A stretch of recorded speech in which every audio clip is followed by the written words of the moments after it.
Hello students. As part of our discussion regarding the monthly magazine of AKS IAS Academy, we will deal with the international relations that have been covered in the month of June in our July magazine. So, the various topics related to international relations that we are to cover in this magazine are listed over here. So, let us start with the first article, that is friend turned foe, the Oli problem. So, what is the context for this article? Recently, Nepal's decision to pass a constitutional amendment to change Nepal's official map to include parts of Indian territory that have been in dispute has led to this debate. So, what is the background of this? If you look at the background, the promulgation of the Nepali constitution, one that India felt was unfair to the Madheshis living in the south and unrepresentative of India's interest in the country, seemed to mark a drastic change in the relationship between India and Nepal. The blockade at the India-Nepal border resulted in supplies into landlocked Nepal being stopped for months. This adversely affected India-Nepal relations. The 8-point transit and transport facilitation from China seems to have tilted Nepal towards a stronger relationship with China. So the author here states that because of the decision by India to block supplies to Nepal, this led to Nepal being tilted towards China and developing a close proximity towards China. The release of India's new political map of Jammu and Kashmir and Ladakh has been the latest flashpoint in the relationships between India and Nepal. So, what are the concerns over here? Anti-India poll plank. The concern over Nepal Prime Minister KP Sharma Oli's nationalistic politics translating into an anti-India stance seems to be coming true for India. Mr. Oli has been running on an anti-India poll plank during the recent elections. Thus, this anti-India stance based on nationalistic planks seems to be building a legacy in Nepali political landscape. The growing discord against Oli's leadership within his own party has resulted in Oli taking a hard stance towards India in an effort to deflect attention from the domestic affairs and the failures of the domestic government. Deteriorating ties have also been a concern for India. Okay, despite the agreement in the year 2014 over the Foreign Secretaries meeting on the Kala Pani and Susta disputes, no meeting on the disputes has been held between India and Nepal since the past 6 years. The Nepal PM, who has been wooed by US and China due to its strategic location, has been insisting on more strategic autonomy in the region and moving away from its traditionally strong relationship with India. So this is how the Nepal stance towards a growing proximity and allegiance towards China has been a cause of concern for the Indian government. The next article deals with India-Australia Virtual Summit. What is the context of this? The Prime Ministers of India and Australia held their first virtual bilateral summit and both concluded 9 agreements, including the Comprehensive Strategic Partnership and the Mutual Logistics Support Agreement, that is CSP and MLSP. SA. The two leaders of India and Australia are expected to meet in person at the extended G7 summit, which is to be held in USA later in the later part of 2020. If you look at the further details of these agreements, let us try to understand what does this comprehensive strategic partnership mean. It means upgradation of the existing 2 plus 2 dialogue to the ministerial level, thus elevating the 2009 bilateral strategic partnership to a more comprehensive strategic partnership. India already has a 2 plus 2 ministerial level dialogue mechanism with the US and Japan, the other members of the quadrilateral grouping, that is the Quad, US, Japan, and Australia, including India, is called as Quad. India has signed the comprehensive strategic partnership with various countries like the UK, Indonesia, Vietnam, UAE thus far, while Australia has strategic partnerships with China, Indonesia, and Singapore. So, this enhancing of the strategic partnership between India and Australia into a more comprehensive strategic partnership will have more interministerial level dialogues and more engagement between the countries. Then, the Mutual Logistics Support Agreement.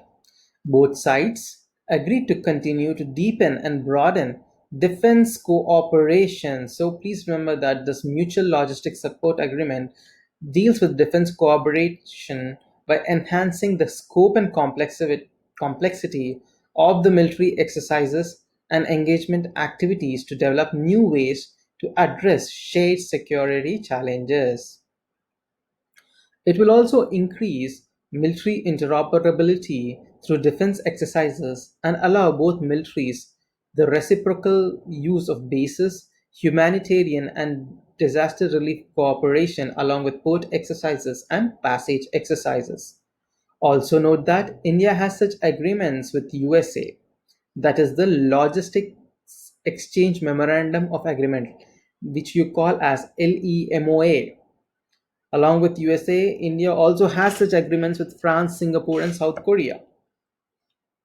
Also, the Joint Declaration on Shared Vision for Maritime Cooperation in the Indo-Pacific has been signed. The two sides announced a roadmap to harness opportunities and meet challenges together as comprehensive strategic partners. Next, regarding the Comprehensive Economic Cooperation Agreement, that is CECA, the two sides decided to recommence. Okay, see, there have been talks earlier regarding the CECA, which has, however, been suspended of late since 2015. So, recently, both the governments have decided to recommence, that is, reinitiate the talks regarding India Australia Comprehensive Economic Agreement. This move comes in the wake of India opting out of the ASEAN led RCEP, that is the Regional Comprehensive Economic Partnership. Also, Australia India Strategic Research Fund is to provide and promote innovative solutions for responding to treating COVID 19 as well as jointly determine priorities to be preceded by one of special COVID collaboration round in 2020. Both countries have agreed to work together to strengthen international institutions to ensure they are inclusive and rule based. So, when you write a mains answer regarding Indo Australia relations, you have to try to mention these important facts as well as important agreements that have been taken place between both the countries. The framework agreement on cyber and cyber enabled critical technology cooperation has also been promulgated.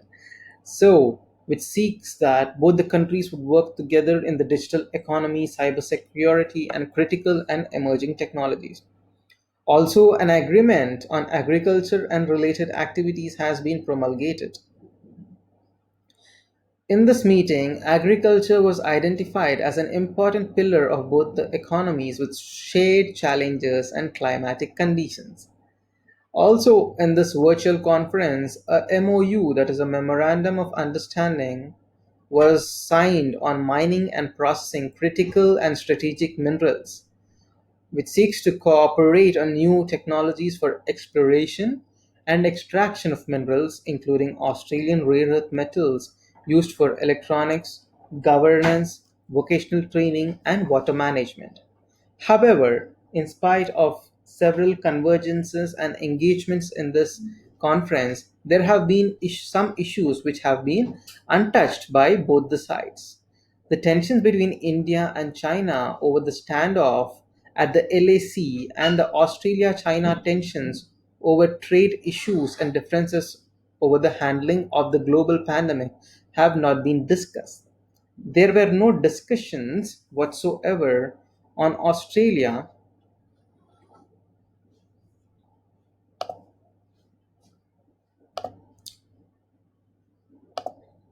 Also, there were no discussions on including Australia in Malabar exercise. Both leaders had no discussions on the RCEP, even though earlier Australia has expressed hope that India would reconsider joining the trade agreement. So, what is a way forward in the Indo Australian relations? The shared values, shared interests, shared geography, and shared objectives are the bedrock of deepening India Australia ties, and thus the cooperation and coordination between two countries have picked up momentum in the recent years. Both India and Australia have a shared vision of a free, open, inclusive, and rule based Indo Pacific region. Please remember, a free, open, inclusive, and rule based Indo Pacific region and cooperative use of seas by adherence to international law, including the United Nations Convention on Law of the Sea, and peaceful resolution of disputes rather than through unilateral or coercive actions. So, this kind of an orientation between India and Australia gains more prominence, especially due to the Chinese so called aggression in the Indo Pacific region. So, the next article that we got to deal with are Darbuk Shayok, Dowlatbeg Oldie Road. What is the context for this article, which appeared in the news recently? The 225-kilometer DSDBO road is expected to be completed by the year 2020 after being built for nearly 2 decades. The road is of strategic importance to India as it connects Leh to Karakoram Pass, dividing Ladakh from China's Xinjiang province. So, as you all know, that the road's construction was started in the year 2000 and was to be completed by 2012 at a cost of about 320 crore under the monitoring of the Prime Minister's Office of India. However, the construction could not be finished as the road was aligned with the Shayok riverbed. Okay, that led to it being damaged every summer due to flooding of the Shayok River. Later, major parts of the road were realigned, keeping them away from the river. In October 2019, the Colonel Chewang Rinchen Setu over Shayok River was inaugurated. That joins the Durbuk to the DBO in the eastern Ladakh. Along with it, the Siachen Glacier of Ladakh was declared open for tourists by the Government of India. So, India has decided to not stop road construction on its side of the LAC, despite the border confrontations and objections by China, as it does not want India to utilize the DSDBO road to its full potential. So, in this map, you can see the Aksai Chin region of China, the LAC, and here you can see the Daulat Beg Oldie, the Siachen Glacier, the Leh, and Darbuk. So here you can see the road of Darbuk Shayok and Daulat Beg Oldie. So this road provides proper connectivity to the region. Okay, so that is the strategic significance of this road for India. So this DPO is located only 9 kilometers away from the LAC with China, and the road will help manage the border and the areas adjoining the Aksai Chin and the Chipchap River and the Jivanala. It will also ensure faster deployment of troops in the area in times of adversities. So before laying of the road, the only way to reach the area was via ALG, where heavy lift aircraft can be landed. So from the DSBO road, a road branches off towards Galwan Valley, which had prompted the standoff in the Galwan Valley. Indian troops have been patrolling up to this area, but they will now have road access and can be present there. That is, they can be deployed there. So that is about the strategic significance of the DSDBO wrote. The next important article that we are going to discuss is related to India Bhutan Inc. MOU for environmental cooperation. What is the context for this? The Union Cabinet has approved the signing of the MOU with Bhutan for cooperation in the field of environmental protection and management of natural resources. What are the details of this?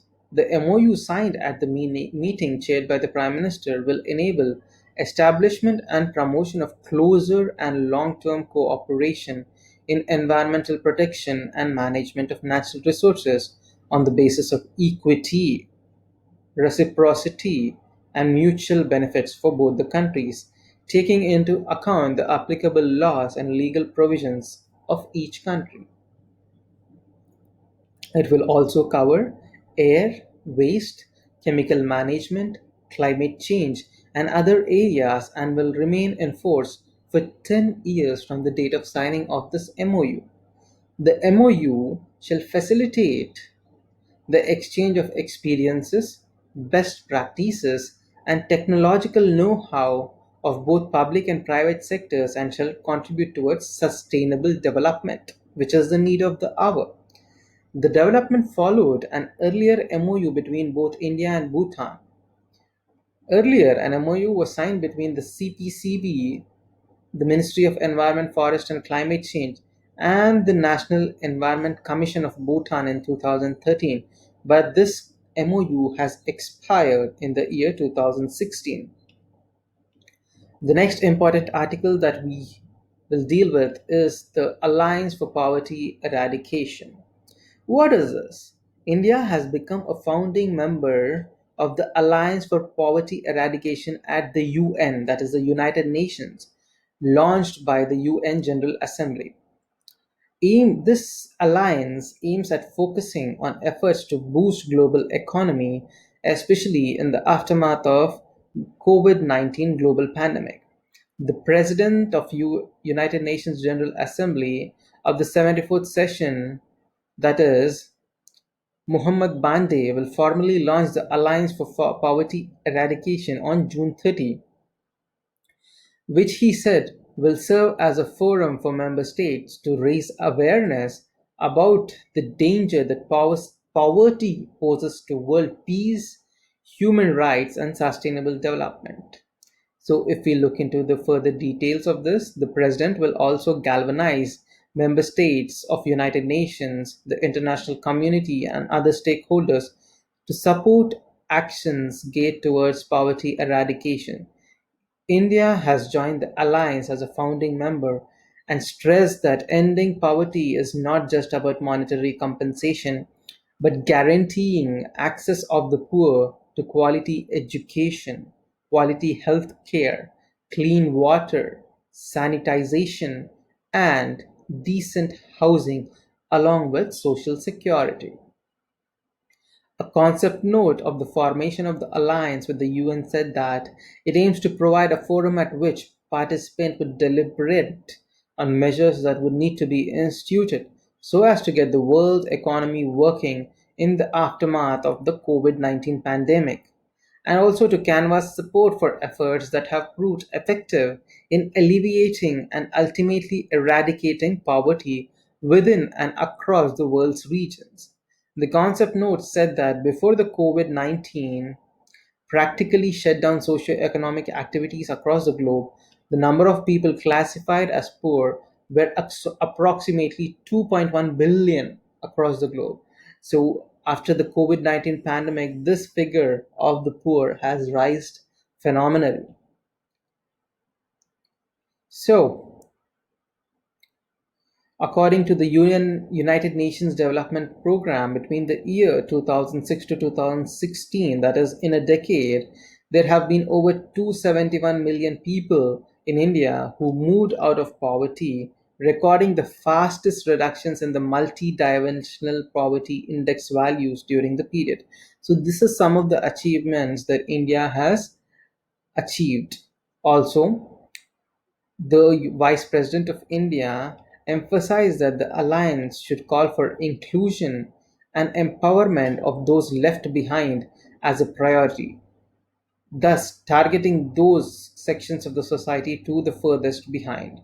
It should also brainstorm about sectors where jobs could be generated in the age of digitalization and automation and distribute successful case studies from member states that have been integrated socially, economically, and environmentally that have helped for poverty alleviation. Next, India elected as non-permanent member of the United Nations Security Council. Recently, India was elected as a non-permanent member of the United Nations Security Council for a 2-year term, thus winning 184 votes in the 193-member United Nations General Assembly. Along with India, Ireland, Mexico, Norway also won the Security Council elections.